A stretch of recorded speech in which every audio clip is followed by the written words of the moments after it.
গুম বিরোধী জাতিসংঘ সনদে বাংলাদেশের সই, বন্ধ হচ্ছে কালো টাকা সাদা করার বিধান। প্রধান উপদেষ্টার সাথে বিএনপির বৈঠক, রাজনৈতিক দলগুলো নিয়ে সংলাপের তাগিদ। গণহত্যার দায়ে হাসিনার বিরুদ্ধে আরও একটি অভিযোগ, তালিকায় উস্কানিদাতা ৩২ সাংবাদিক। সাবেক বাণিজ্যমন্ত্রী টিপু মুন্সি ৪ দিনের রিমান্ডে, সিন্ডিকেটের হাতে সঁপে দেন বাজার। এবং এস আলমের থাবা থেকে রেহাই পায়নি কমার্স ব্যাংকও, ১৬৩৫ কোটি টাকা আত্মসাৎ।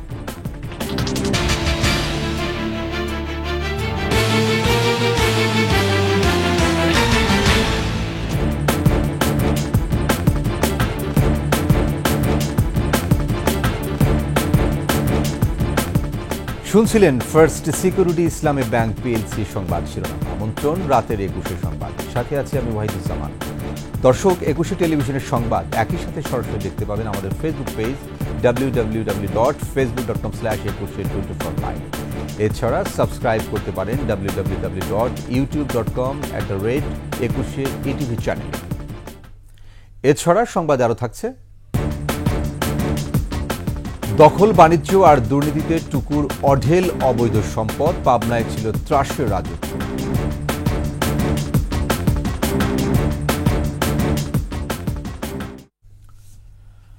রাষ্ট্রীয় পৃষ্ঠপোষকতায় গুমের অভিযোগ নিয়ে তীব্র সমালোচনার মধ্যে জাতিসংঘের গুম বিরোধী সনদে সই করেছে বাংলাদেশ।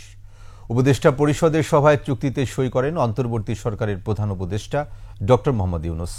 সভায় রহিত করা হয়েছে জাতির পিতার পরিবারের সদস্যদের নিরাপত্তা অধ্যাদেশ, অর্থ পাচার রোধে কালো টাকা সাদা করার বিধি এবং রীতিও বন্ধের সিদ্ধান্ত দিয়েছে উপদেষ্টা পরিষদ। আকবর হোসেন সুমনের রিপোর্ট।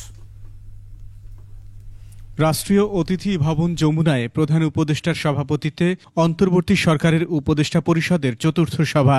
ঘণ্টা তিনেকের এই বৈঠকে international convention for the protection of all persons from force disappearance শিরোনামের গুম বিরোধী আন্তর্জাতিক সনদে সই করেন প্রধান উপদেষ্টা। সুনির্দিষ্ট ইস্যুগুলোতেও নেওয়া হয় কার্যকরী সিদ্ধান্ত। সভা শেষে গুম বিরোধী আন্তর্জাতিক সনদে বাংলাদেশের যুক্ত হওয়াকে মাইল ফলক বলে মন্তব্য করেন অন্তর্বর্তী সরকারের উপদেষ্টা। যারা গুমের শিকার হয়েছেন তারা একটা সুরক্ষা পাবেন, সেই মেসেজটা গেল। দ্বিতীয় মেসেজটা গেল যে সরকারি পর্যায় থেকে যে ফ্যাসিবাদ কায়েম রাখার জন্য বিভিন্ন প্রতিষ্ঠানকে ব্যবহার করে এই বিরুদ্ধ মতকে দমন করার জন্য গুম করে ফেলা, এইখানেও একটা শক্ত বার্তা গেল যে এসব আর হবে না। বিভিন্ন মতামতকে দমায় রাখার জন্য এই কাজগুলো করে এবং সেখানে সে কতগুলো যুক্তি দেয়, যেমন সরকার বিরোধিতা করছিল, জাতীয় স্বার্থের পরিপন্থী কাজ করছিল, এই সমস্ত কখনো জাস্টিফাই করা যায় না। এই প্র্যাকটিসগুলো মাস্ট স্টপ। শুধুমাত্র একটি পরিবারের সদস্যদের রাষ্ট্রীয় বিশেষ সুবিধা দেয়া সুস্পষ্ট বৈষম্য, এই যুক্তিতে জাতির পিতার পরিবারের নিরাপত্তা অধ্যাদেশও রহিত করা হয়েছে। আমাদের এই সরকারটা হচ্ছে একটা বৈষম্য বিরোধী আন্দোলনের আউটকাম। তো সেখানে আদৌ নিরাপত্তা সংস্থা মনে করে কিনা যে এরকম দরকার আছে, সেখানে উত্তরটা হচ্ছে এরকম বিশেষ নিরাপত্তার দরকার আছে বলে তারা মনে করে না, আর এটাকে বৈষম্যমূলক মনে করা হয়েছে, সেটার ভিত্তিতেই সিদ্ধান্ত গ্রহণ করা হয়েছে। কালো টাকা সাদা করার বিধি ও রীতি বন্ধেও সিদ্ধান্ত নিয়েছে উপদেষ্টা পরিষদ। কালো টাকা সাদা করার যে বিধি এবং রীতি, সেটা বন্ধ করে দেওয়া হবে। হ্যাঁ, কারণ এখান থেকে সরকার যেটুকুন টাকা আনতে পারে সেটুকুন টাকা দিয়ে সরকারের যে খুব বেশি কিছু আগায় তা না, বরং মূল্যবোধটা অনেক বেশি অবক্ষয়িত হয়। ফলে এটার বিরুদ্ধে স্পষ্ট একটা সিদ্ধান্ত হয়েছে। অর্থ পাচারের বিরুদ্ধে কার্যক্রম শুরু হয়ে গেছে। এছাড়া দ্রব্যমূল্য নিয়ন্ত্রণে রাখা এবং রাজনৈতিক দলগুলোর সঙ্গে নিয়মিত সংস্কার আলোচনারও সিদ্ধান্ত হয় সভায়। অত্যাবশ্যকীয় পণ্যের দাম মানুষের ক্রয় সীমানার মধ্যে রাখতে যা যা করার দরকার সরকার সেই কাজগুলো করা শুরু করে দিয়েছে। আকবর হোসেন সুমন, ২১ টেলিভিশন, ঢাকা। এদিকে গুম বিরোধী আন্তর্জাতিক সনদে যুক্ত হওয়ায় বাংলাদেশকে স্বাগত জানিয়েছে সম্পর্কিত জাতিসংঘ কমিটি।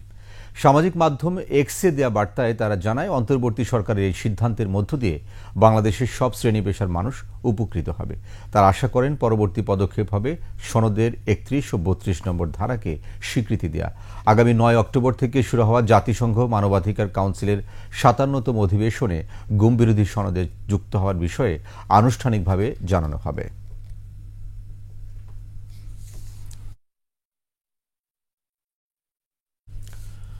প্রয়োজনীয় সংস্কার করে অন্তর্বর্তী সরকার নির্বাচনের রূপরেখা ঘোষণা করবে বলে আশা করছে বিএনপি। প্রধান উপদেষ্টার সঙ্গে সাক্ষাতে আলোচনা ফলপ্রসূ হয়েছে বলে জানিয়েছেন দলের মহাসচিব মির্জা ফখরুল ইসলাম আলমগীর। রাষ্ট্রীয় অতিথি ভবন যমুনা অন্তর্বর্তী সরকারের প্রধান উপদেষ্টা অধ্যাপক মোহাম্মদ ইউনূসের সঙ্গে মহাসচিবের নেতৃত্বে সাক্ষাৎ করে বিএনপির প্রতিনিধি দল। সরকারের সংস্কার ভাবনা ও নির্বাচন নিয়ে পারস্পরিক মতবিনিময় হয় বৈঠকে। রাজনৈতিক দলগুলোর সঙ্গে সংলাপের তাগিদ দেন বিএনপি প্রতিনিধি দলের সদস্যরা। প্রয়োজনীয় সংস্কার শেষে দ্রুত সময়ের মধ্যে সরকার দেশকে স্থিতিশীল অবস্থায় নিয়ে আসবে বলে আশা করে বিএনপি। বৈঠক শেষে গণমাধ্যমে এসব কথা বলেন মহাসচিব মির্জা ফখরুল ইসলাম আলমগীর।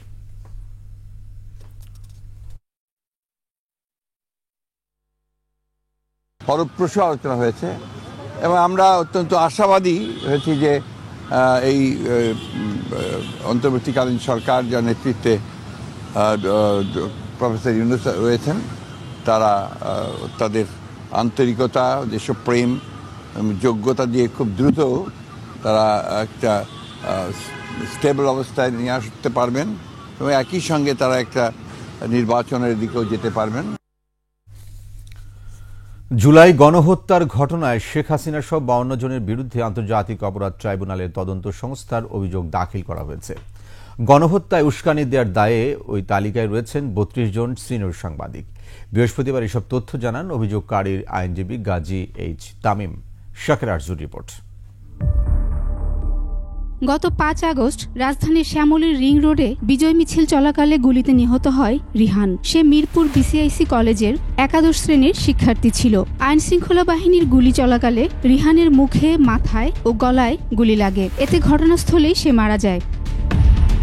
পরে রিহানের বাবা আন্তর্জাতিক অপরাধ ট্রাইব্যুনালের তদন্ত সংস্থায় বৃহস্পতিবার অভিযোগ দায়ের করেন। ছেলে হত্যার বিচার চান রিহানের বাবা। সাবেক প্রধানমন্ত্রী এবং তার মন্ত্রী পরিষদের তৎকালীন যারা খুব অ্যাক্টিভ ছিলেন সেই সদস্য, পুলিশের সদস্য যারা দায়িত্বশীল পর্যায়ে ছিলেন, সাথে 30 জন সাংবাদিক, কলামিস্ট, তারপরে যারা নিজেদেরকে সুশীল দাবি করেন, টকশো করেন, এদেরকে আসামি করা হয়েছে। দেশবাসীর কাছে, জাতির কাছে এই বিচারের জন্য আমি স্বর্ণাপন্ন হয়েছি।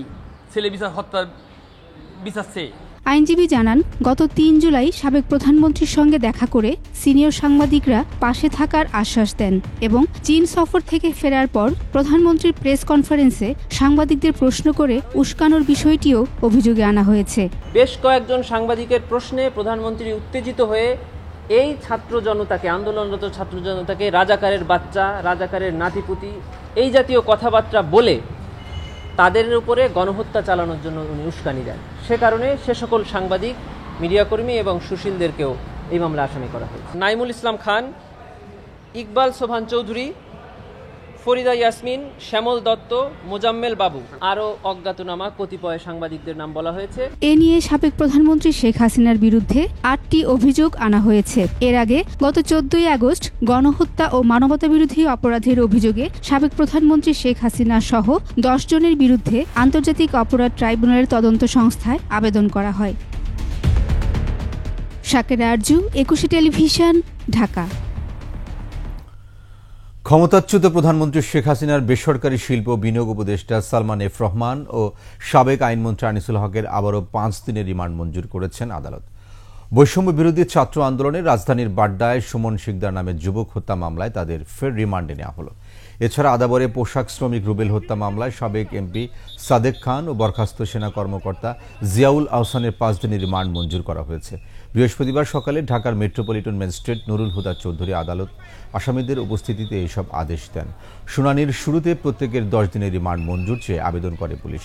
এ সময় নিজেদের নির্দোষ দাবি করে আদালতের কাছে ন্যায় বিচার চান আনিসুল হক ও সালমান এফ রহমান। কোটা সংস্কার আন্দোলনের পক্ষে ছিলেন বলেও জানান তারা।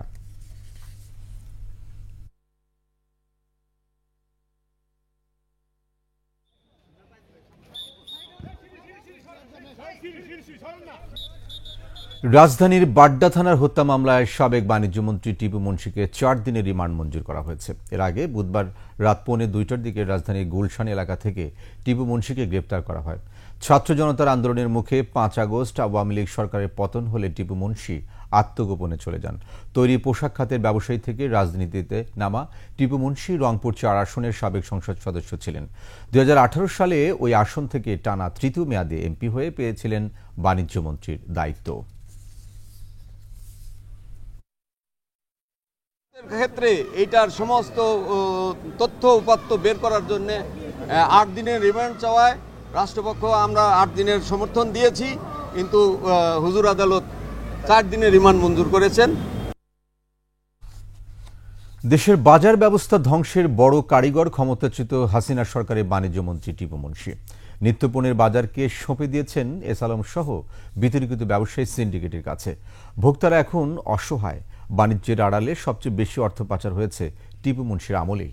বিস্তারিত জানাচ্ছেন রাজীব জামান। সেটা তো আমি খবর জানি না। টিপু মুন্সি রাজনীতিবিদের মুখোশে একজন পুরোদস্তর ব্যবসায়ী। ২০১৮ সালে বিতর্কিত নির্বাচনে আওয়ামী লীগ টানা তৃতীয় মেয়াদে রাষ্ট্র ক্ষমতায় এলে বাণিজ্যমন্ত্রী হন টিপু মুন্সি। মন্ত্রী হয়ে ভোক্তাদের কথা ভাবেননি তিনি, নির্লজ্জভাবে সাফাই গিয়েছেন ব্যবসায়ীদের পক্ষে। সিন্ডিকেটের কথা বলা হয়, এ কথা ঠিক। বড় বড় গ্রুপগুলাই একসাথে অনেক বেশি ব্যবসা করেন, আমরা চেষ্টা করি, কিন্তু আমাদের একটা জিনিস লক্ষ্য রাখা দরকার। আমরা যাদের জেলে ভরলাম, জরিমানা করলাম, সেটা হয়তো করা সম্ভব, কিন্তু তাদের যে ক্রাইসিসটা হঠাৎ করে তৈরি হবে, আমাদের তো সেটা সইতে কষ্ট হবে। তার আমলেই আমদানি নির্ভর নিত্যপণ্যের বাজার নিম্নবিত্তের নাগালের প্রায় বাইরে চলে যায়। এস আলম সহ দেশের কয়েকটি বড় ব্যবসায়ী গ্রুপের সিন্ডিকেটে ঢুকে পড়েন তিনি। এই সিন্ডিকেটের কাছ থেকেই টিসিবির জন্য অস্বাভাবিক দামে তেল, চিনি, ডাল কেনার একের পর এক চুক্তি হয় সরকারের সাথে। লুটপাট হয় রাষ্ট্রের হাজার হাজার কোটি টাকা। লুণ্ঠিত অর্থের বড় অংশ পান শেখ হাসিনা সহ তার পরিবারের সদস্যরা। ট্রিগার টিপাটা তো ইজি, গুলি একবার বেরিয়ে গেলে তো ফেরত জানা যাবে না। টিপু মুন্সি বাণিজ্যমন্ত্রী থাকাকালে বাণিজ্যের আড়ালে সবচেয়ে বেশি অর্থ পাচার হয়েছে। ২০২২-২৩ অর্থ বছরেই রপ্তানি আয়ের $১২ বিলিয়ন দেশে আসেনি। বাংলাদেশি মুদ্রায় যা প্রায় ১,৪০,০০০ কোটি টাকা। শেখ পরিবারের যোগসাজশেই এই অর্থ পাচার হয়েছে বলে বিশ্বাসযোগ্য অভিযোগ রয়েছে। সিন্ডিকেট আছে, সিন্ডিকেট ভাঙবো বা কিছু এই ধরনের কথা তো বলি। টিপু মুন্সি নিত্যপণ্যের বাজারে যে আগুন লাগিয়ে গেছেন এখনো নিয়ন্ত্রণে আসেনি। খাদ্য মূল্যস্ফীতি এখন ১৪%-এরও বেশি। সক্রিয় আছে সিন্ডিকেটও, যা ভাঙার চেষ্টা করছেন বৈষম্য বিরোধী ছাত্ররা। বাংলাদেশ ভোক্তা অধিদপ্তর থেকে ঊর্ধ্বতন দায়িত্বশীল এসেছে বাজার মনিটরিং করার জন্য। আপনারা আমাদেরকে সহযোগিতা করুন।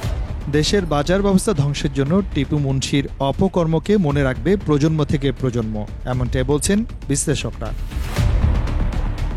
রাজীব জামান, ২১শে টেলিভিশন, ঢাকা।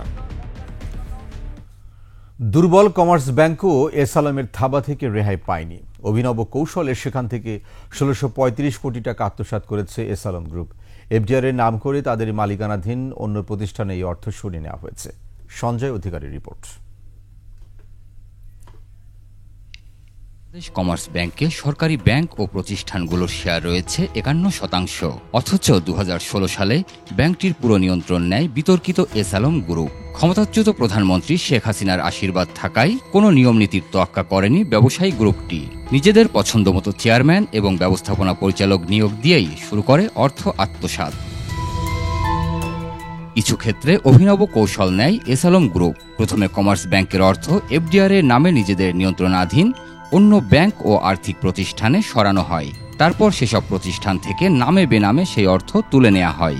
কমার্স ব্যাংকের পাওনা এখন সুদাসলে ১৬৩৫ কোটি টাকা। এই অর্থ কিভাবে উদ্ধার হবে তা নিয়ে দুশ্চিন্তায় ব্যাংকটি। তাদের কাছে যে ৬০৫ কোটি টাকা যেটা হচ্ছে কি ওখানে আমাদের আছে, সেই টাকাটা পেলে আমাদের যে ফিনান্সিয়াল ক্রাইসিস, এখন যে হচ্ছে লিকুইডিটির যে ক্রাইসিস, এটা থাকবে না। বর্তমানে ইসলামী ব্যাংকে ২৬০ কোটি, ফার্স্ট সিকিউরিটি ইসলামী ব্যাংকে ১৭৫ কোটি, ইউনিয়ন ব্যাংকে ১৪০ কোটি, সোশ্যাল ইসলামী ব্যাংকে ৩০ কোটি টাকা আটকা পড়েছে। বারবার তাগাদা দিয়েও সুদ আসল কিছুই মিলছে না। যে সকল ব্যাংকে আমাদের টাকাগুলো দেয়া আছে, আমরা তাদেরকে হচ্ছে কি চিঠি দিয়েছি, কোনো রিপ্লাই দেয় নাই। তবে তারা হচ্ছে কি ভার্বালি আমাদের এমডি মহোদয়কে তারা বলেন যে এই মুহূর্তে পারছেন। প্রত্যক্ষ পরোক্ষভাবে এস আলম নিয়ন্ত্রিত ৬টি আর্থিক প্রতিষ্ঠানে আটকা আছে ১,০৩০ কোটি টাকা।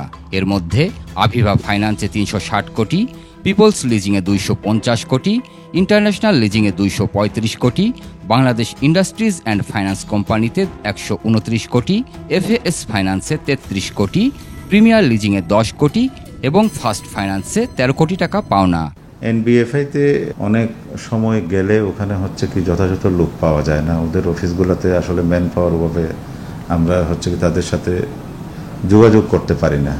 এদিকে এসবি এক্সিম নামে একটি কোম্পানির মাধ্যমে ভুয়া কাগজপত্র দিয়ে 200 কোটি টাকা হাতিয়ে নেওয়া হয়েছে, যা উদ্ধারে এখন হিমশিম খাচ্ছে কমার্স ব্যাংক। ডকুমেন্ট যেগুলো ওনারা জমা দিয়েছিলেন সেগুলো পরবর্তীতে হচ্ছে কি শুল্ক গোয়েন্দা সংস্থা দেখলো, আমরাও কাস্টমসে হচ্ছে ভেরিফাই করলাম, তখন দেখা গেল যে ওগুলো হচ্ছে কি জাহাজীকরণ হয়নি, ওগুলো ফেক ছিল। সঞ্জয় অধিকারী, 21 টেলিভিশন, ঢাকা। নিচ্ছি সংবাদ বিরতি, যখন ফিরছি তখন অন্যান্য খবরের সঙ্গে আরও থাকবে। প্রধান উপদেষ্টার সাথে সুইজারল্যান্ড রাষ্ট্রদূতের সাক্ষাৎ, পাচারকৃত টাকা ফেরাতে সহায়তার আশ্বাস। সমন্বয়হীনতায় বন্যাটুদের কাছে পৌঁছাচ্ছে না ত্রাণ, মৃতের সংখ্যা বেড়ে 52।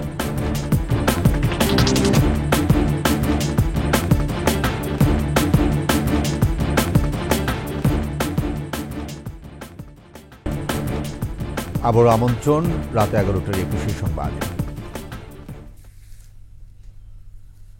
বাংলাদেশ থেকে পাচারকৃত অর্থ ফিরিয়ে আনতে অন্তর্বর্তী সরকারকে সহায়তার আশ্বাস দিয়েছে সুইজারল্যান্ড। রাষ্ট্রীয় অতিথি ভবন যমুনায় অন্তর্বর্তী সরকারের প্রধান উপদেষ্টা অধ্যাপক মোহাম্মদ ইউনূসের সঙ্গে সাক্ষাৎ করেন বাংলাদেশে নিযুক্ত সুইস রাষ্ট্রদূত রেটো রেংলি। বিগত সরকারের পাচারকৃত অর্থ ফিরিয়ে আনার বিষয়ে আলোচনার প্রেক্ষিতে সুইস রাষ্ট্রদূত সহায়তার আশ্বাস দেন। অর্থনীতি শক্তিশালী করতে অন্তর্বর্তী সরকারের পাশে থাকারও কথা জানান সুইস প্রতিনিধি। পরে প্রধান উপদেষ্টার সঙ্গে সৌজন্য সাক্ষাৎ করেন বাংলাদেশে নিযুক্ত অস্ট্রেলিয়ার ভারপ্রাপ্ত হাই কমিশনার নাদিরা সিমসন। ছাত্র জনতার আন্দোলনে নিহতদের প্রতি সমবেদনা জানান তিনি। অন্তর্বর্তী সরকারকে সব ধরনের সহযোগিতার আশ্বাস দেন নাদিরা সিমসন।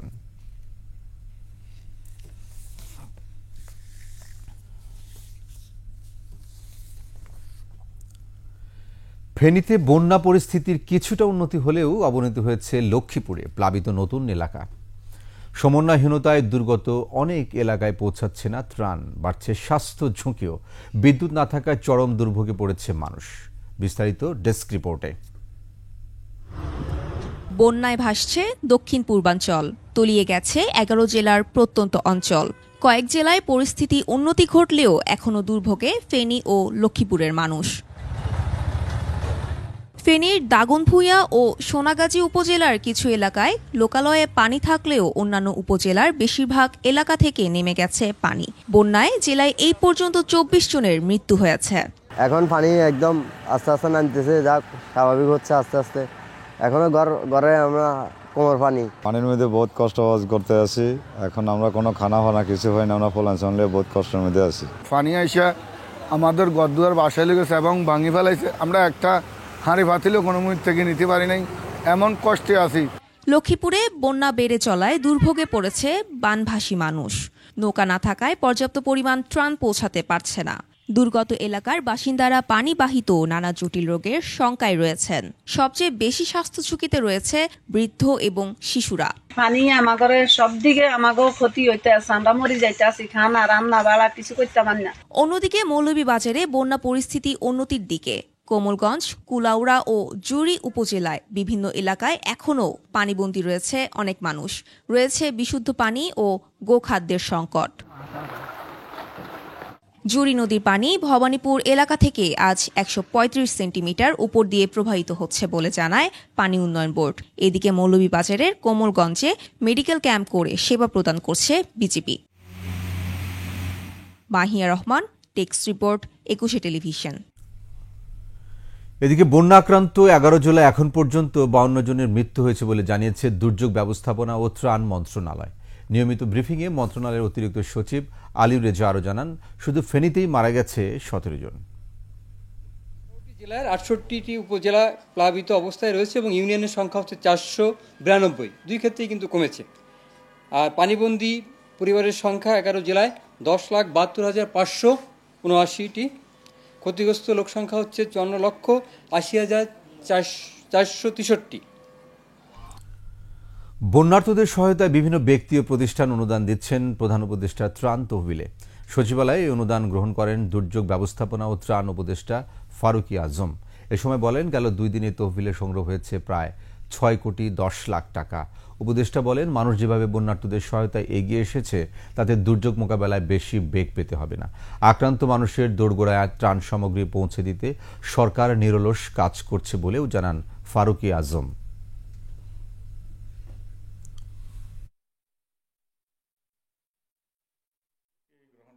তাদের কাছ থেকে গতকাল 3,95,83,000 টাকা গ্রহণ করেছি, আর আজ 1,87,00,000 টাকা 87,76,249 টাকা গ্রহণ করা হয়েছে। জনজীবন স্বাভাবিক না হওয়া পর্যন্ত বন্যার্তদের পাশে থাকবে বাংলাদেশ জাতীয়তাবাদী যুবদল। ফেনীতে বন্যার্তদের মাঝে ত্রাণ বিতরণের সময় কথা বলেছেন যুবদলের কেন্দ্রীয় নির্বাহী কমিটির সভাপতি আব্দুল মোনাইম মুন্না। তিনি বলেন, বিএনপির ভারপ্রাপ্ত চেয়ারম্যান তারেক রহমানের নির্দেশনায় ধর্ম, বর্ণ ও রাজনৈতিক পরিচয় দূরে ঠেলে যুবদল নেতাকর্মীরা জনগণের পাশে থেকে কাজ করছেন। এ সময় যুবদলের কেন্দ্রীয় নির্বাহী কমিটির সাধারণ সম্পাদক মোহাম্মদ নুরুল ইসলাম উপস্থিত ছিলেন। এছাড়া ফেনী জেলা যুবদলের সভাপতি জাকির হোসেন জসিম, সাধারণ সম্পাদক নাসির উদ্দিন খন্দকার সহ নেতাকর্মীরা উপস্থিত ছিলেন।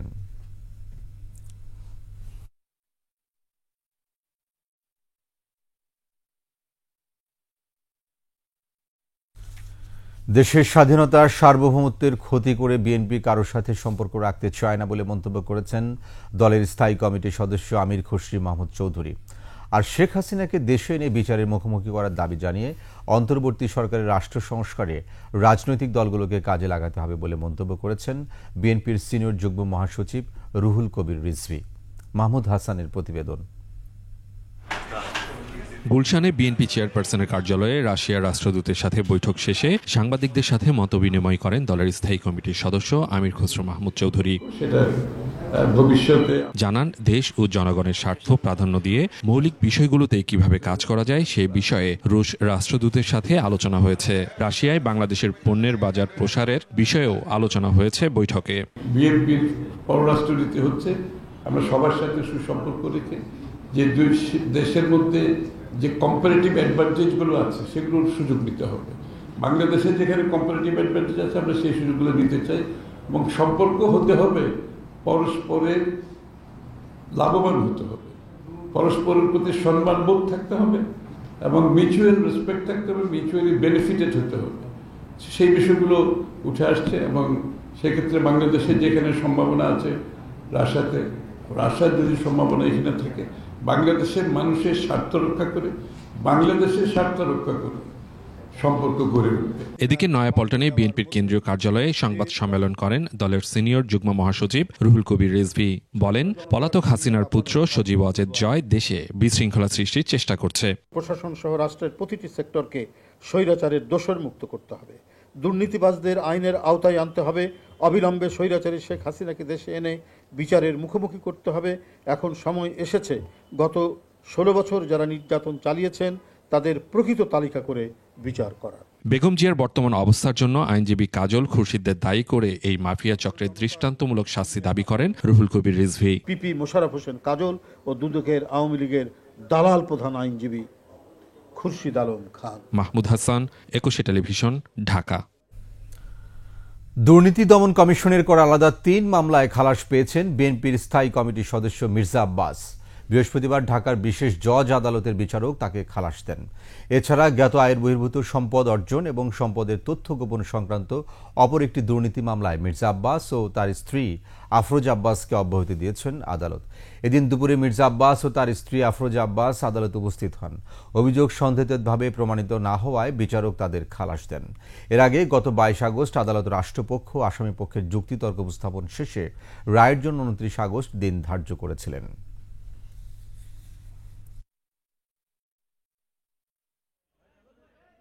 আমার পরিবারটা ছিন্ন বিচ্ছিন্ন হয়ে গেছে, আমার বিক্ষিপ্ত পরিবারটাকে একত্রিত করে এটার হলো না।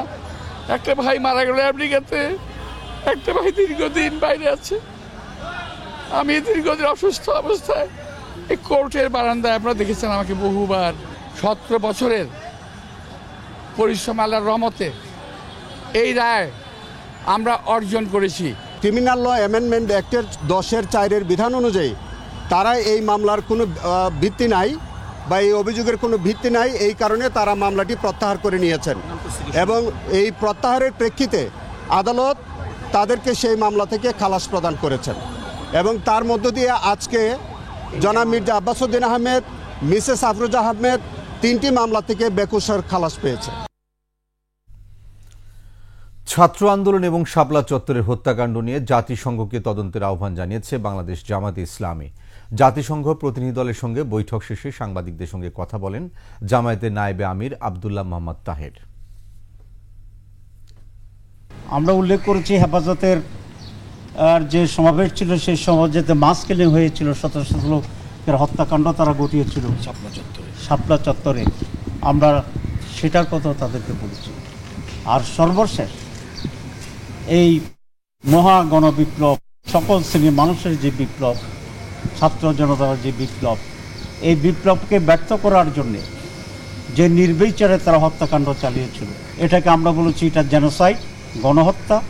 এটাকে জেনোসাইড হিসেবে টেক আপ করে যেন সুষ্ঠু বিচার হয় সেই ব্যবস্থা গ্রহণ করার জন্য। স্বরাষ্ট্র উপদেষ্টার কাছে নিরাপত্তা চাইলেন সাবেক স্বরাষ্ট্র প্রতিমন্ত্রী সোহেল তাজ। দুপুরে সচিবালয় উপদেষ্টার সঙ্গে বৈঠক শেষে সাংবাদিকদের সোহেল তাজ জানান আর ফিরবেন না রাজনীতিতে। বেশ কিছুদিন ধরে বিভিন্ন মহল থেকে হুমকি দেওয়া হচ্ছে, আমার প্রাণের উপর হুমকি এসেছে। আমি একজন সাধারণ নাগরিক বর্তমানে, কিন্তু আমার একটা পরিচয় আছে। তো এই পরিচয়ের কারণে অনেক মহল থেকে কিন্তু অনেক কিছু করারই হয়তো প্রয়াস থাকতে পারে। তো সেই জন্য আমি তাকে বলেছিলাম এবং অবহিত করতেই আমি এসেছি। আমার কথা স্পষ্ট, আমি বারবার বলেছি আমার রাজনীতিতে আসার কোনোই আগ্রহ নাই। এই পচা, নোংরা, নষ্ট রাজনৈতিক কালচারে আমি আসার ইচ্ছুক না। কৃষি ঋণ বিতরণে দালালদের দৌরাত্ম্য কমানো হবে বলে জানিয়েছেন governor doctor Ahsan H Mansur. Bangladesh bank মিলনায়তনে কৃষি ঋণ নীতিমালা ঘোষণা অনুষ্ঠানে গভর্নর বলেন, কৃষি ঋণ নিয়ে কেউ ট্রেডিং করছে কিনা তাও খতিয়ে দেখা হবে।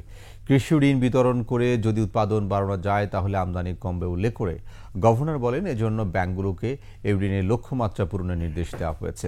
2024-25 অর্থ বছরে 38,000 কোটি টাকা কৃষি ও পল্লী ঋণ বিতরণের লক্ষ্যমাত্রা নির্ধারণ করা হয়েছে। এর মধ্যে 12,615 কোটি টাকা বিতরণ করবে রাষ্ট্র মালিকানাধীন ব্যাংক, আর বেসরকারি বাণিজ্যিক ব্যাংকগুলো বিতরণ করবে 25,385 কোটি টাকা।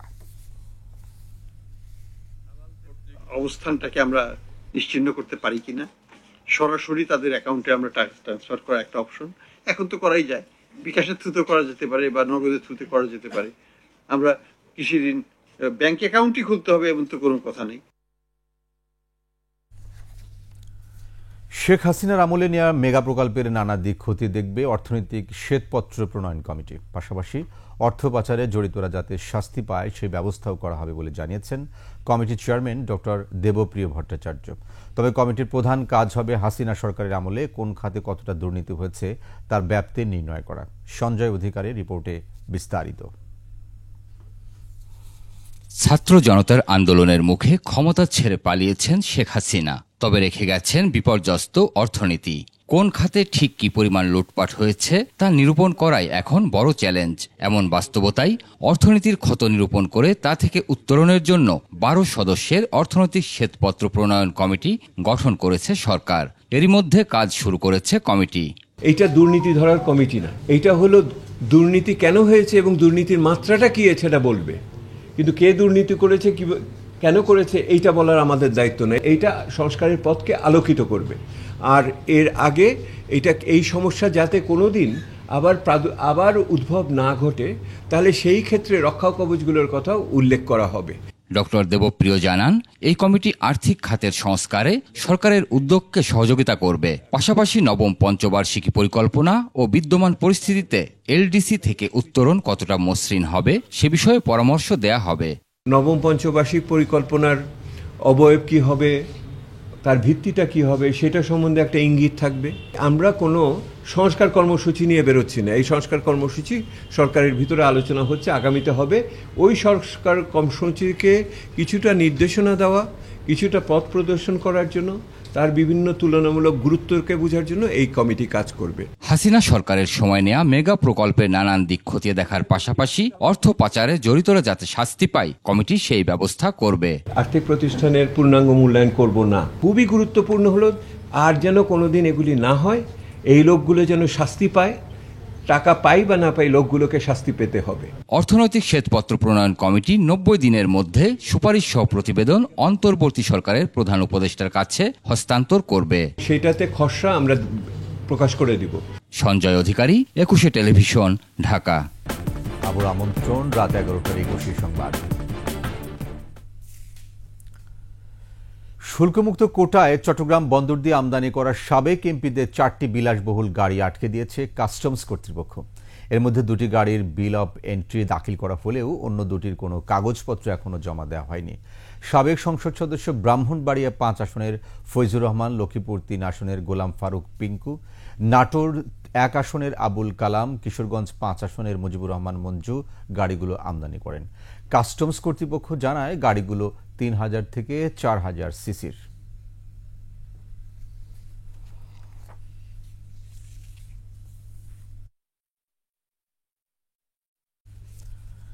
ডেপুটি স্পিকার পদটি নরম নিরপেক্ষ হলেও পাবনা 1 আসনের সাবেক এমপি শামসুল হক টুকু এটিকে গরমভাবেই ব্যবহার করেছেন। হামলা মামলা দিয়ে প্রতিপক্ষকে নাস্তানাবুদ করা ছিল তার নেশা। একসময় স্বরাষ্ট্র প্রতিমন্ত্রীর পরে ডেপুটি স্পিকার হয়েও পুরনো খাসিলত বদলাতে পারেননি। দুর্নীতি লুটপাট করে কামিয়েছেন হাজার কোটি টাকা। শামসুল হক টুকুর অপকর্মে সহায়তা করে গেছেন ছেলে আসিফ শামস রঞ্জন। পাবনা থেকে রাজিউর রহমান রুমির তথ্য, ছবিতে ডেস্ক রিপোর্ট। পাবনার বেড়া ও সাথী আসনের সাবেক এমপি শামসুল হক টুকু এখন অঢেল সম্পদের মালিক। স্বরাষ্ট্র প্রতিমন্ত্রী ও পরে ডেপুটি স্পিকার এসব ক্ষমতা কাজে লাগিয়ে কামিয়েছেন হাজার কোটি টাকা। হামলা মামলার মাধ্যমে এলাকায় ত্রাসের রাজত্ব কায়েম করে প্রতিপক্ষকে ঘায়েল করা ছিল তার নেশা। আর এই অপকর্মে তাকে সহায়তা করেছেন ছেলে আসিফ শামস রঞ্জনের ভয়ঙ্কর বাহিনী। এজন্য ছেলেকে তিনি উপযুক্ত পুরস্কারও দিয়েছেন। ক্ষমতার দাপটে সন্ত্রাসী ছেলেকে বেড়া পৌরসভার মেয়র বানান টুকু। বাপ বেটার দখল লুটপাটে অতিষ্ঠ ছিল বেড়া সাথিয়ার সাধারণ মানুষ। এলাকার যে দখলদারি, এই যতগুলো হাট বাজার নদী নালা যেখানে যা আছে সবই হলো তাদের নিয়ন্ত্রণ। সাধারণ মানুষ রাস্তাতে হেঁটে যাবে সেটাও পারে নাই তার ক্যাডার বাহিনীর দ্বারা। বাড়ির সামনে ইছামতি নদী দখল করে বালি দিয়ে ভরাট করে সুইমিং পুল বানানোর কাজ চলমান। শামসুল হক টুকু দখল নিয়েছিলেন বেড়া বিশালিখা কোলঘাট। বেড়ার হুরাসাগর নদী ও তার আশপাশের প্রায় 100 একর জমি দখল করে প্রয়াত স্ত্রী লুৎফুন্নেসার নামে গড়ে তুলেছেন প্রতিষ্ঠান। নদী থেকে কোটি কোটি টাকার বালু উত্তোলন করে বিক্রি করেছেন। এখনও হুরাসাগর নদীর পাশে প্রায় 2 একর জায়গা দখল করে বালু উত্তোলন করে রেখেছেন টুকু ও তার পরিবারের সদস্যরা। জোরপূর্বক তার সন্ত্রাসী বাহিনী দিয়ে এটা দখল করেছে।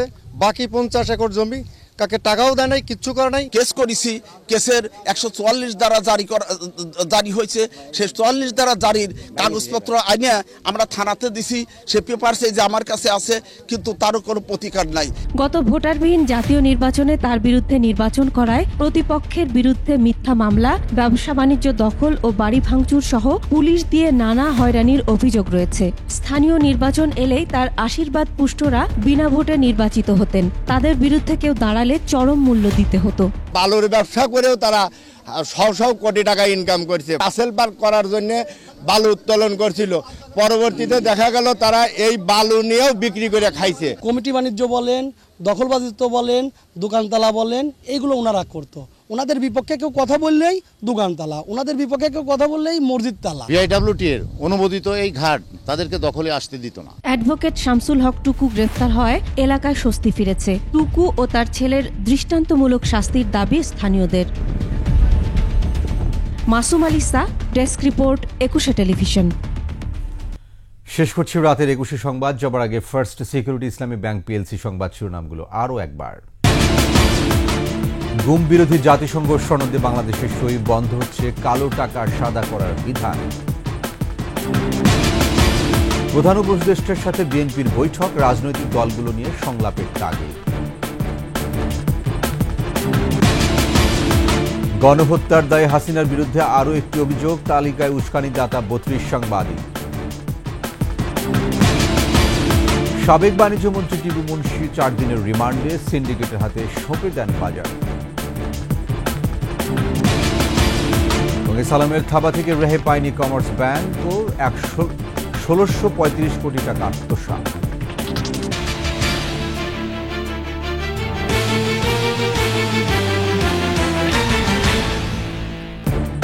সর্বশেষ সংবাদ জানতে ডায়াল করুন 202 নম্বরে আর ভিজিট করুন 21-tv.com ওয়েবসাইটে। ফেসবুকে ভিজিট করতে পারেন www.facebook.com/2124live। এছাড়া সাবস্ক্রাইব করতে পারেন www.youtube.com/21ETV চ্যানেলে।